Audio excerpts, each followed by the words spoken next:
This is Jarrod Horak for the RunawayHorse.com, and this is my video race of the week. And this week I'm going to cover Kentucky Derby and Kentucky Oaks 2022 points races. So we're on the road to Derby and Oaks 2022 now with the first 2 points races from each. And I'm going to be covering the Pocahontas Stakes in this video, and then I'll do the Iroquois Stakes in my next one for the Kentucky Derby points, this one for the Kentucky Oaks points.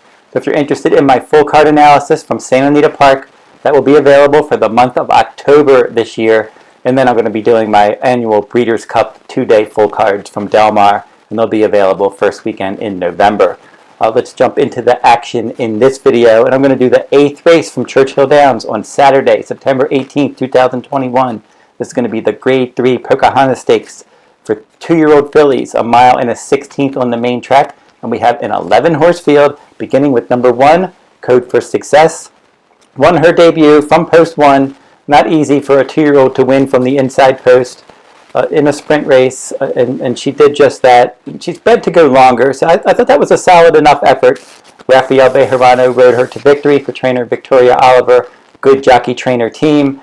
With Honor Code the sire, Candy Ride the dam sire. She's bred to get better with added distance. But Vicky Oliver has been struggling with her graded stakes starters recently, but she does do well with her recent maiden winners, trying winners for the first time. So Code for Success will probably try to rally from off the pace. The 2, Goddess of Fire, this one for trainer Todd Pletcher. Mineshaft is the sire, and she's got sprint breeding on the dam side. So she's got that long distance possibility on the sire side, and then more of a sprint pedigree on the dam side. Her career debut, Saratoga, August 22nd, 6.5 furlongs. And in that maiden race, she had the outside post in a 6-horse field, which was an advantageous post position. And she stalked outside, and she won by a neck. Solid effort there. She should be up on the pace in this race, and we'll see how far she wants to go. The 3, Mama Rina, this one for trainer Ken McPeak. She's run 2 times, and both of those races were turf routes at Ellis Park. Rallied to finish 3rd in her debut. She stalked slow fractions and won by a nose 2nd time out. Now she's going to try the main track. Gormley the sire, Forest Wildcat the dam sire. So for this one for Ken McPeak, well, if she can handle the main track, and she's going to have to get a bit faster, maybe she'll be able to surprise. The 4 in here, on the 1s and 2s, this one's run 3 times. Her best 2 races were her first 2 races at Churchill Downs. Won her debut at 5.5 furlongs. She was up on the pace, nice effort that day. The show finisher was the next out winner. Then she came back in the debutante stakes at Churchill at 6 furlongs, and she rallied from 5th place to finish 2nd. And then the show finisher was the next out winner, and the show finisher beat her in the Grade 2 Adirondack when she was the favorite from an inner post. She didn't have a good start, and she just didn't run her best race. She was 6th, beaten 7 lengths. She does have some distance possibilities on the dam side. From her dam Cue the Moon. Jimmy Creed is the sire. So more of sprint on top and some long distance possibilities on the bottom. She's one that obviously she likes Churchill Downs, so that's a bonus, and she'll probably be tracking the pace. The 5 in here, Majestic Doro for trainer Brendan Walsh. She ran 1 time at Indiana Grand, 5.5 furlongs. And she rallied from 6th place, and then she won by almost 6 lengths. So that was a nice effort that day. She earned a good late pace rating. The pace wasn't particularly fast. And now she's going to be meeting better horses. 2nd career start, stretching out in distance. The 6, Maxine Machine for trainer Brad Cox. She's only run 1 time, and she won from post 7 in a 7-horse field in a 1-mile turf race at Ellis Park.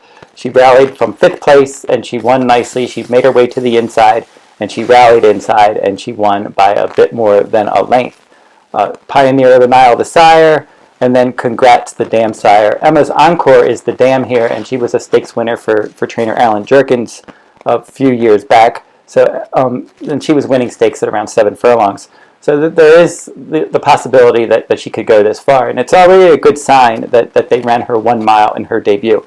So she's one that I think the distance isn't going to be a huge issue since she's already won a distance race. The surface switch probably won't be a huge issue either. She's bred to handle the main track, and maybe they had her on the turf more than anything else in her debut because they wanted to run her a longer distance. And she's back pretty quick as well. August 29th was her debut.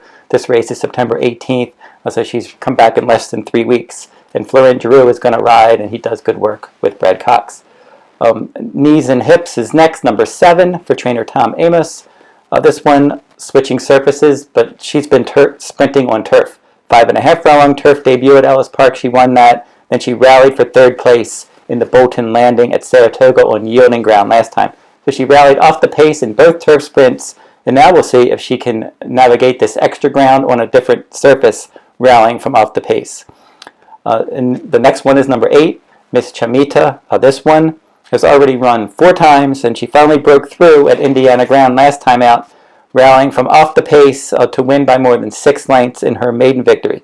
Her speed figures are a bit light, but that was a good sign that she broke through with that maiden win. That was her first distance race on dirt last time, and maybe she can jump up again, but she's definitely going to have to run faster. Number 9 is Hidden Connection, and she certainly is interesting in here. Now she's won, she's won from the outside post 5.5 furlong debut at Colonial Downs. From stalking from 3rd, she pulled clear to win by more than 7 lengths, earned a solid speed figure. Connect is the sire. Awesome again, the dam sire. I think she probably can go this far. Don't know how much was behind her at Colonial Downs, but she sure looked good winning that one, and I wouldn't be surprised if she ran a decent race here. Lemieux is number 10. Tyler Gaffalione is going to ride for trainer Mark Casse. Ran well in all 3 starts. Second, beaten 11 lengths in the debut. She was clearly second best. Happy Soul was the winner, came back and won her next start. And then second time out, she finished second in the mud at Saratoga, just missed by a head, setting the pace.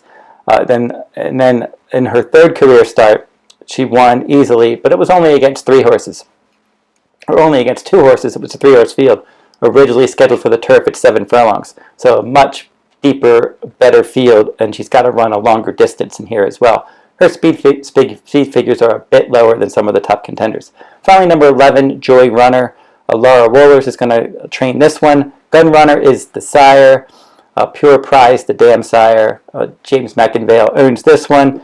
She rallied from 7th place to win her debut in the slop at Indiana Grand. And then at that same track, entry-level allowance race, she stalked. She won by 8, and her speed figure went up. She's going to have to overcome the outside post, but she should be up on the pace. Now, this is an interesting race. We have horses obviously trying 2 turns for the first time, switching surfaces, a lot of different ways that we could go in here. I'll give out my top selections in here, and then my top selection last. I'll give out my top 4, and then my top selection. Goddess of Fire will be my 4th choice for trainer Todd Pletcher. I'm just concerned about the distance. She should be up on the pace, and if the pace isn't quick, maybe she can get this distance. It's a good sign that it was 7 lengths back to the show finisher in her debut, and I think that she could be very competitive in this race if she can shake loose early. On the 1s and 2s will be my 3rd choice for trainer Norm Casse. Those 2 good Churchill races, I like that. Give her a little bit of an excuse last time out for her effort at Saratoga in that stakes race, but she likes Churchill. Maybe she'll improve. The 9, Hidden Connection, really looked good in that debut at Colonial Downs, and decent enough speed figure, puts her in the mix against these, and if she can handle this distance, she should be up on the pace, and I like her chances in here. But I'm going to go with number 6, Maxine Machine, as my top choice for trainer Brad Cox. As I mentioned, Florent Giroux is going to ride. Martine Garcia rode her in her debut. I thought that was a nice effort in that turf race. I think they just wanted to get a distance race in her more than anything else. Mission accomplished there, and now with Pioneer of the Nile, the sire, and then her dam sire gives her enough stamina, I think, to get this mile in a 16th distance. She chased above par fractions in her debut, and this $190,000 Keeneland sales purchase might be able to get the job done switching surfaces. Don't know what kind of price we're going to get here with Brad Cox as the trainer, but I think she has a decent shot. So Maxine Machine will be my top choice in the Grade 3 Pocahontas at Churchill Downs on Saturday, September 18th. Don't forget to like, subscribe, and comment. And that will wrap up this video. I'll be back in my next video, and I'm going to do the Iroquois Stakes from Churchill Downs.